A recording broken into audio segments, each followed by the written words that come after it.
I needed to make a video about this.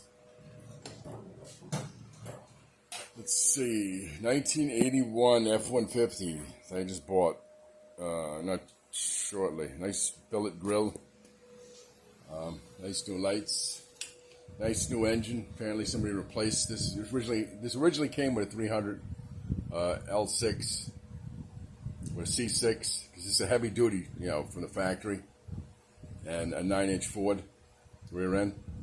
But this was remanufactured, so this is a replacement engine somebody put in.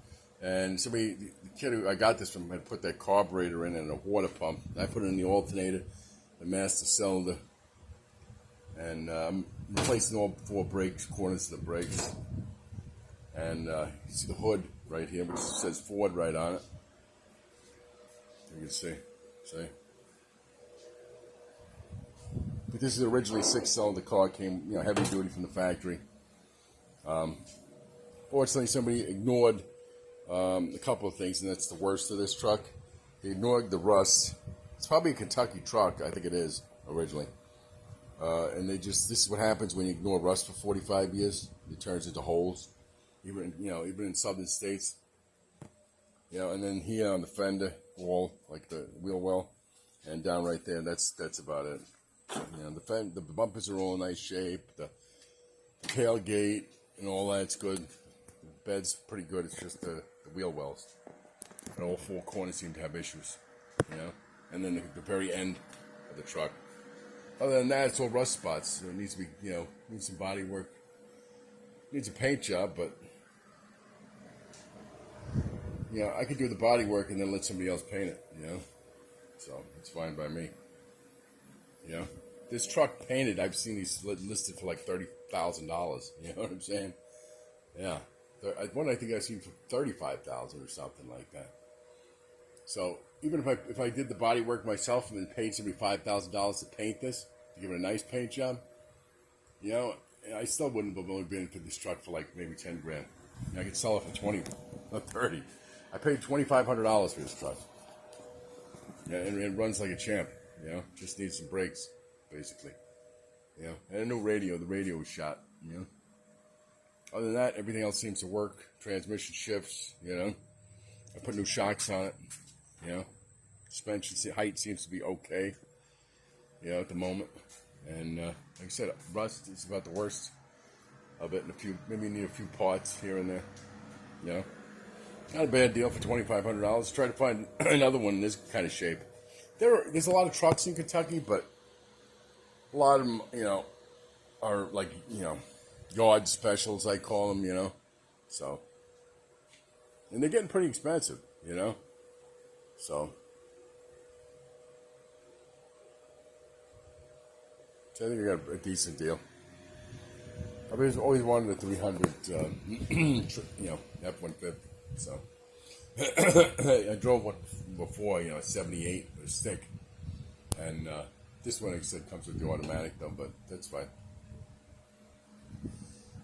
Put a gear bender's overdrive in it and call it a day, I guess. I don't know. I don't trust AODs. They're not worth it. I don't think it's worth putting an AOD in. You can just, put the gear bender's overdrive turns it. Each gear, it doubles each gear, so like into it, like it caps it, so you basically wind up with 6 potential gears. They're not cheap. They're about $3,500 or something like that, $4,000. But so is a new transmission, like a new AOD that can handle this. Engine is probably $4,000. So it's it's your choice. Either I'd pull the manual out and put a stick in, but then I think it would lower the value of the truck because a lot of people don't like driving sticks. So if it was original, that'd be one thing, but I'm not going to convert it to a stick. So it's not in bad shape. Like I said, it will require fucking taking the trim off, and cleaning it up. But I got time. I ain't no rush. Just give me something to do. Next year I'll do some body work or something. In the meanwhile, I'll just drive it.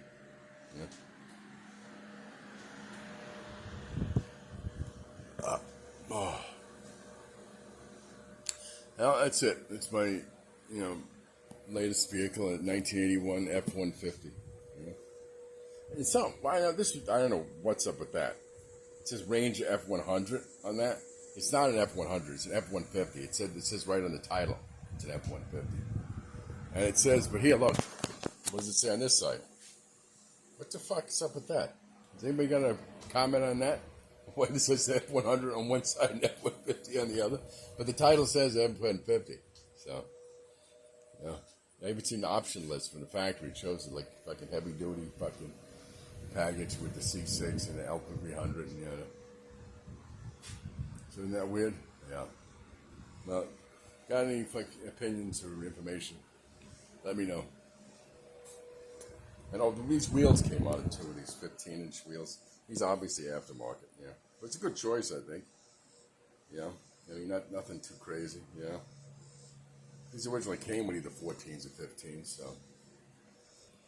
I don't want anything too saucy anyway on a truck like this. You don't want to put it like 18s on it or something retarded, yeah, like people do.